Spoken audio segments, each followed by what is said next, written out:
অসমত কৰিবলৈ খুব ভাল পায়, কাৰণ আমাৰ মানুহবিলাক খুব চিধা, ভাল, সৰল অন্তৰৰ, মটিভেট কৰিবলৈ খুব easy.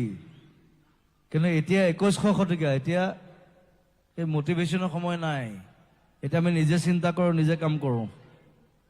We do our own work, right? So, মোৰ ভাষ্যটো হ'ল যে আমি সেই বিলখনৰ আমি এগেইনষ্ট, যিখন বিলে গোটেই অসম ধ্বংস কৰি দিব। আৰু অকল মই নহয়, গোটেই অসমেই তাত মাত মাতিছে। চ' সেইকাৰণে মোৰ পিছত লাগি লাভ নাই। মই ষ্টেজৰ পৰা কৈছোঁ, যিসকল লাগি আছে কেইজন মানুহ, I don't care you. এইটো কি?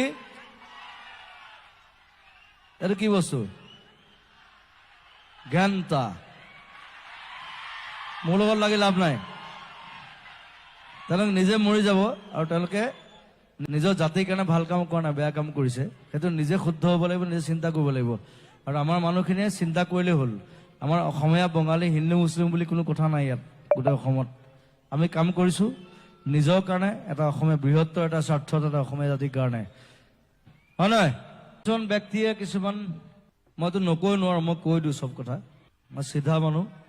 এই ফেচবুক লৈ পেলাই কিবা কিবি মোক লৈ কিবা কৰি আছে, কিবা এণ্টি বেংগলী, এণ্টি মুছলিম, কিবা কিবি। তেনেকুৱা কথা নাই। আমি মাত মাতিছোঁ চিটিজেনশ্বিপ এমেণ্ডমেণ্ট যিটো বিল, তাৰ বিৰুদ্ধে মাত মাতিছোঁ। আৰু মই সদায় নিজক মই আধা বঙালী বুলি কওঁ, কাৰণ মই বেংগলী মানুহৰ লগত ডাঙৰ হোৱা। মই 8 বছৰ কৰিমগঞ্জত আছিলোঁ। লামডিঙত কিবা এটা হুলস্থুল হৈছে, কিবা হৈছে, সেইবোৰ হ'ব নাপায় আচলতে।